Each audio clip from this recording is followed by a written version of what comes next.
Hello, everyone. I hope all of you are well. I hope you have a good day, good night, good evening, good afternoon. I always forget the good afternoon. I don't know why. Anyway, I am super excited, and this is why matters. I'm just kidding. I'm so excited because tomorrow it starts our anniversary weekend, and this is gonna be our second year married, and I cannot tell you how excited I am about it, how happy I am. I just can't wait for tomorrow. Like, it's gonna be amazing. I know. And I just don't know why I'm so excited. Maybe it's because it's the second year. It's like I never thought I would be married for this long.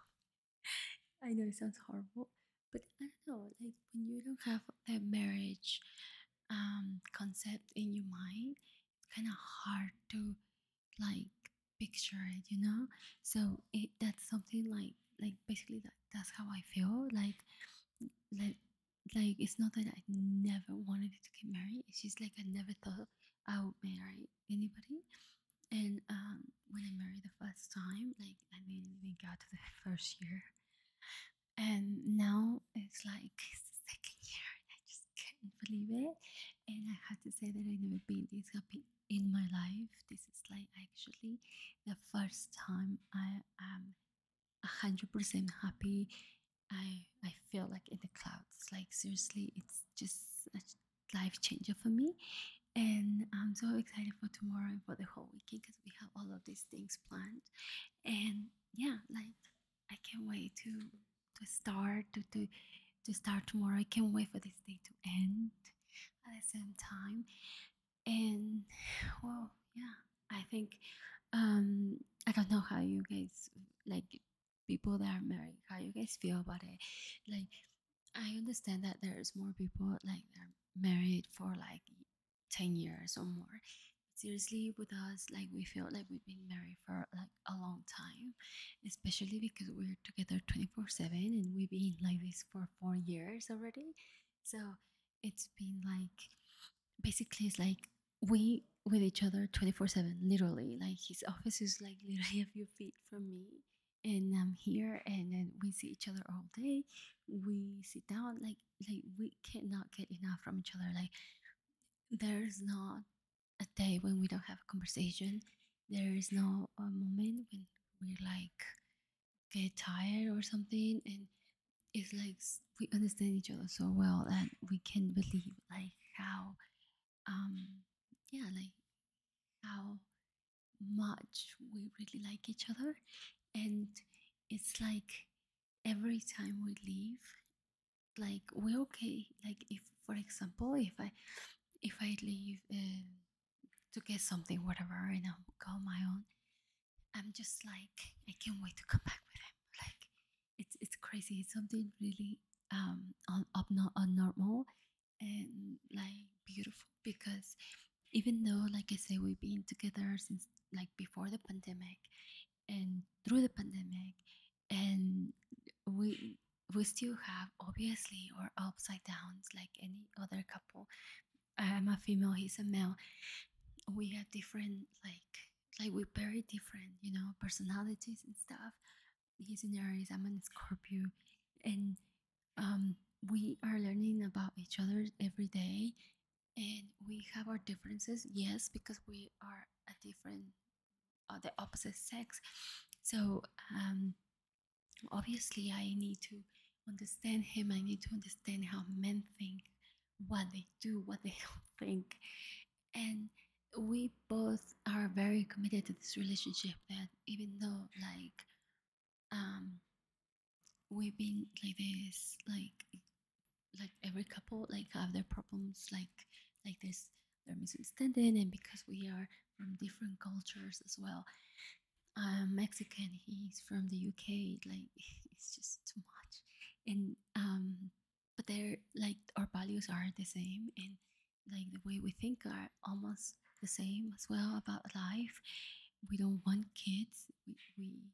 We love each other. We enjoy each other's company. we love books, we love to read. It's just something amazing that we both didn't know it could happen in our lives or in life. And we are learning through each other because we both were in these long-term relationships where like it was just um well, it wasn't like how can I say it? It's like it wasn't really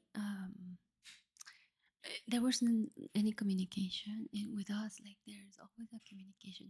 We're always talking about our problems, about what's happening, even though it hurts in the moment. Like we always there, and like we always trying to understand each other.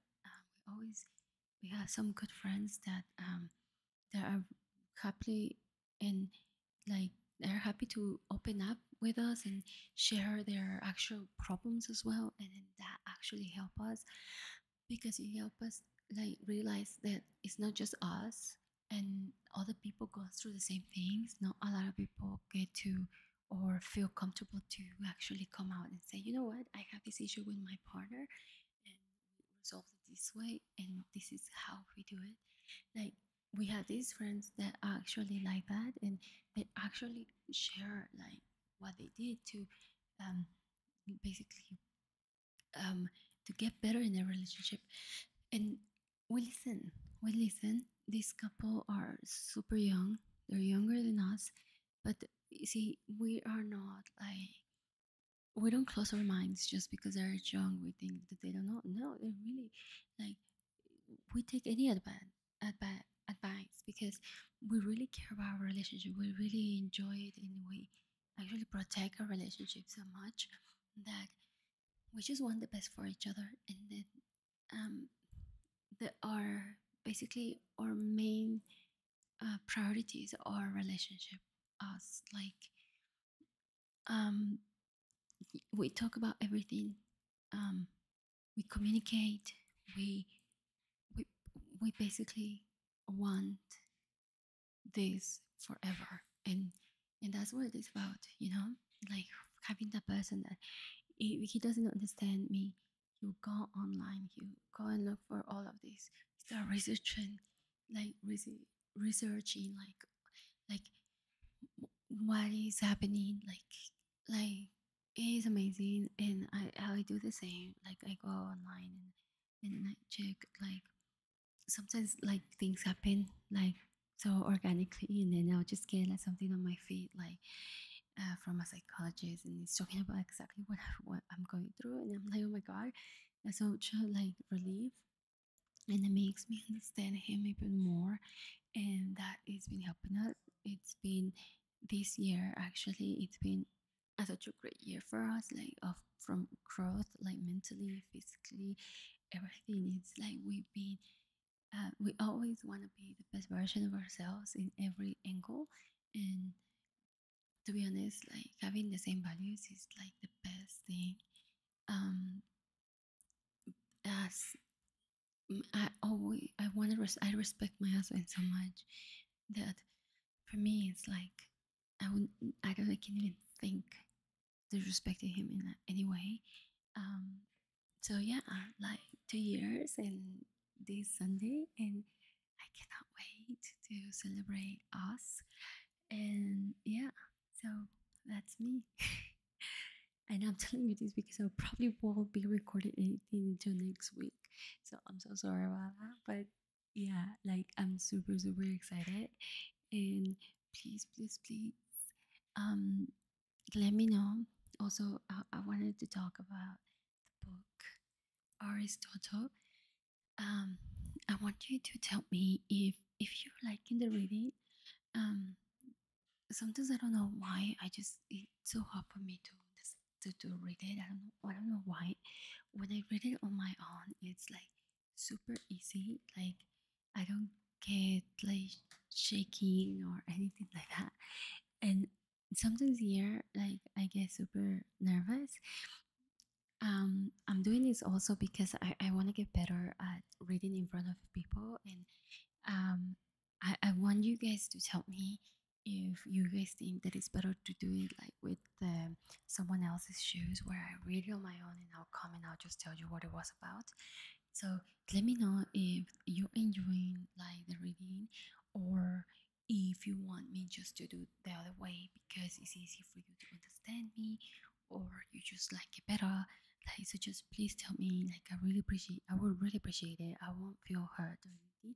Like, I understand that sometimes it's very hard to understand me because of my accent, but I'm just doing it at the same time as helping you to go to sleep, to relax, and to know about the book. As I'm also doing it for me, for like getting those nerves out and talk and read about it, something like in front of people. Like I want to get used to that, and you guys are helping me in so many ways, like by subscribing, by liking, by sharing, by like actually um playing the videos. Like, please like tell me. I really want to make this channel better for you guys. So yeah, so just let me know, okay? So anyway, let's start because otherwise we're gonna stay here for the whole day, and I know that you guys either want to relax or want to go to sleep. So let's do this. So we're gonna start on Aristotle today. That's the chapter, and I can show you that. Right there.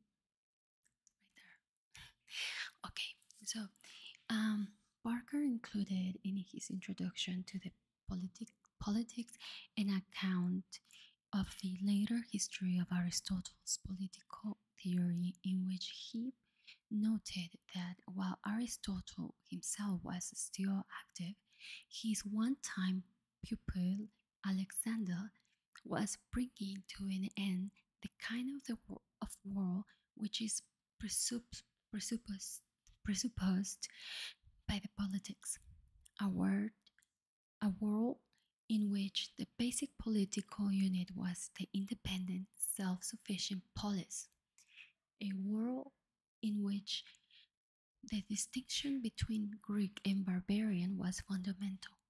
In consequence, no doubt of this change, the politics underwent a long period of oblivion, from which it was rescued by Saint Thomas Aquinas or Aquinas, through whom some of its essential doctrines passed into the general thought of the later Middle Ages. These included the doctrine that the law is sovereign and that the governments are the servants of the law. The doctrine that there is a fundamental difference between the lawful monarch and the tyrant who governs by its arbitrary will. The doctrine that there is a right inherent in the people by virtue of their collective capacity for judgment, to elect the rulers and call them to account. These ideas were absorbed by later writers such as Hooker, Locke, and Burke. Thus, Barker claimed that the legacy of the politics could be summarized in one word: constitutionalism. We might balk here at the use of the term legacy, as though Aristotle's will, which, as it happens, is preserved by Diogenes Laertius. I don't know what that is. I probably will say it in a minute. Included alongside the provisions for the political thinkers. Philosophers do not, of course, leave legacies of this kind. Rather, their successors choose consciously or unconsciously to take over and adapt some of their doctrine while discarding others. But even with these qualifications, Parker account will now seem unusual. What he does not mention as this art as what he does not mention is that Aristotle exercised a powerful influence on both Hegel and Mark actually. Much of Hegel's political philosophy is inspired by a vision largely derived from Aristotle of the Greek polis as an integrated ethical community which had made it possible for men to find their own identity in the collective life of their cities. Mark, who had been a student for Greek philosophy, derived from the same source that idea that society is a substance, a whole, which is prior to the individual.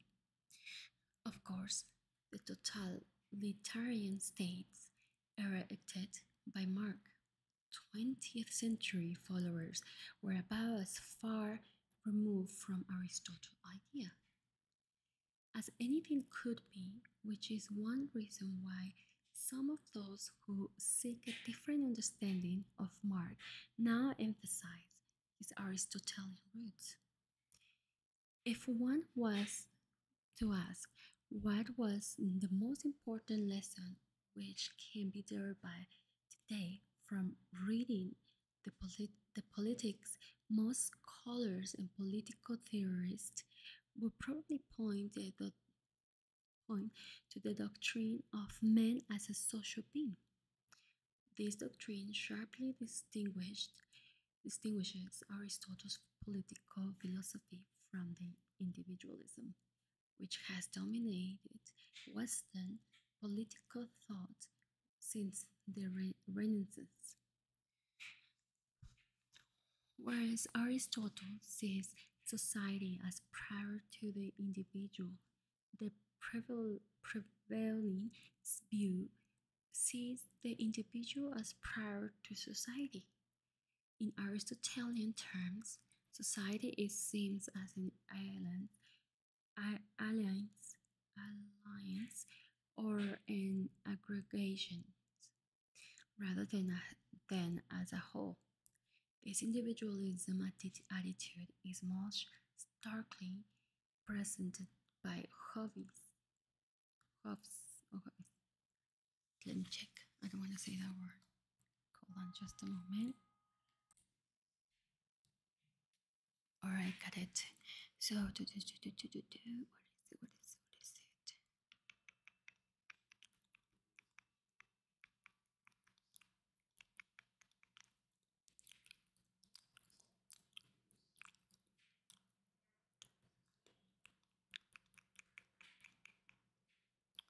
Okay.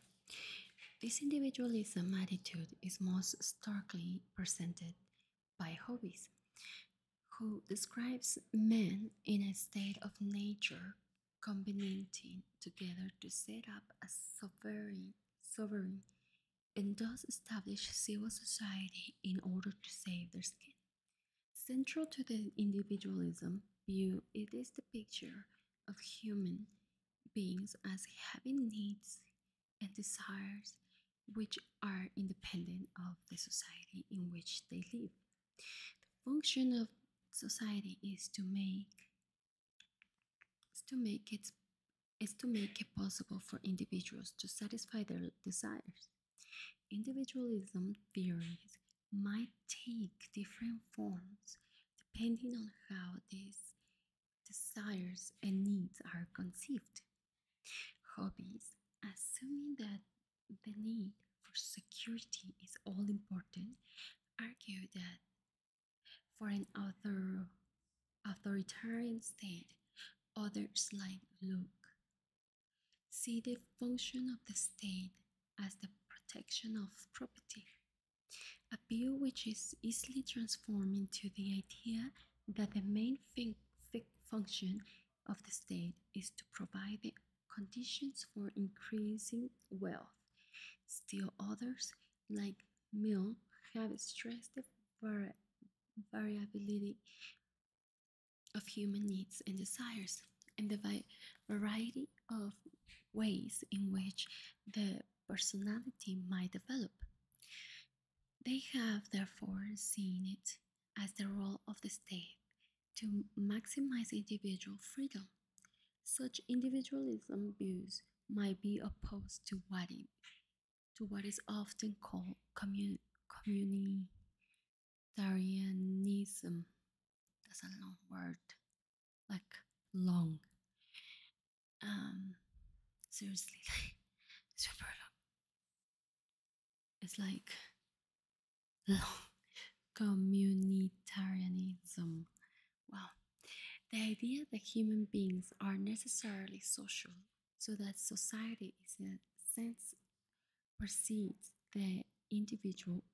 The identity of any individual depends on his place in society.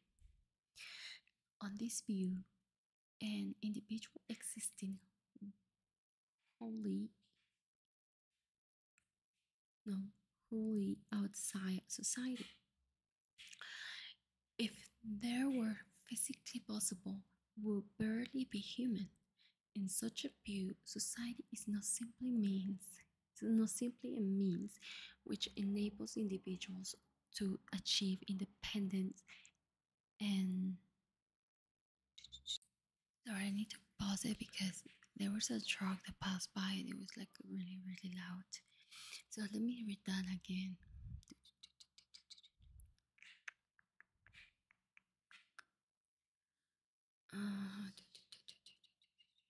Okay, I'm gonna read from here. So such individualism. Okay, the identity of any individual depends on his place in society. On this view, an individual existing wholly outside society, if that were physically possible, would barely be human. On such a view, society is not simply a means which enables individuals to achieve independently specifiable needs and desires. Being part of a society is a necessary part of being human, and it is society which shapes the individuals and determines what sort of people they are. Society must therefore be based implicitly or explicitly on its conception of the good life. It is in Aristotle's terms as an association or partnership for the sake of the good. In Western societies, at least, individualism views have been overwhelmingly predominant for the last 300 years. In the 20th century, they have gained strength because the only alternative to individualism seemed to be a totalitarian state of the kind erected in Eastern Europe by Marx's followers. It might be, oh, sorry, hold on a second, let me pause this. Sorry, like it was really loud. So, okay, it might be no accident that as the communist regimes have crumbled, there has been in the West a resurgence of interest in communitarian ideas. In this resurgence, Aristotle plays a key role, for he is of all philosophers the one who affirms most clearly the social nature of men. Aristotelian ideas are thus central to the communitarian critique of individualism. To acknowledge in this way the contemporary importance of Aristotle is not, of course, to say that he is necessarily right, as we have seen his picture of society is both attractive and disturbing. True. Same can be said for contemporary communitarianism. It is attractive because it offers a picture of the citizen as a member of the community seeking the common good, and thus offers an alternative to a society in which the only values seems to be those of the market and in which relations founded on competitions are increasingly taken to the norm. But it also faces precisely the same kinds of problems which we encountered in Aristotle's theory. We might ask whether a strong sense of community can be developed without drawing a sharp distinction between those who are and those who are not members. That is without inciting discrimination and prejudice against those who do not seem to belong. We might also question whether a society based on a common conception of what constitutes the good life for a human being can grant its members to the freedom which most of us will cherish to the peril of their own lifestyles and personalities. The power of Aristotle politics is that it is raises such as issues more clearly and forcefully than any other text. So, um, the next chapter is called Reading the Politics. So, yesterday I was talking to my husband about this chapter about. By the way, we almost finished. The last chapter is the last from the introduction. By the way, so I was talking to my husband yesterday about basically like the way um, he was okay with slavery. He basically all of these things, right? Um, and my husband was saying like basically I got to the point like where it's like okay, um, I understand he wanted freedom. The freedom he wanted, it was just for the people that were qualified to actually vote or to actually be in this democracy world. It's just almost like I said, like 300, 400 years ago, 300 years ago, I think, about America and saying that you can only vote if you own a house, for example, right? And that was the case. So basically, like I came to the conclusion that So basically, I came with a conclusion that basically, yes, okay, he was a philosopher and he used to believe in um, slavery. Also, I said to my husband, I said, so I don't understand why people back in the days, like back in this era, like when there was like barbarians, all of these people like savages, like fighting for each other's land, just like now, but in another way, obviously. Um, why they used to choose these leaders the, they used like it's insane how they used to choose the worst leader. Like that leader was always the meanest, was always the most evil, and he will always like that person will become so evil that will kill his own people. And I don't understand why people still like choose those type of leaders, like even now in the world, like why people, I mean, now there's more like how can I say it, there was now it's more like corruption, but before at least like people used to actually choose like who they wanted to be the leader of the pack, for example. So I just don't understand it to this day. I just it's something to me that is like, come on people, like seriously, you guys were like that plane of their minds, never thought about this person is bad for us. Like to me it's insane. But anyway, yeah, so I hope you like it. Please, please, please tell me in my comments, like just tell me like you know what, just don't just tell us what it is about, like what the chapter is about, things like that. I'm fine, like you guys won't hurt my feelings. I just need to know because I want you guys to have a good like episode, and that's all. So anyway, I hope you like it. If you do, please like.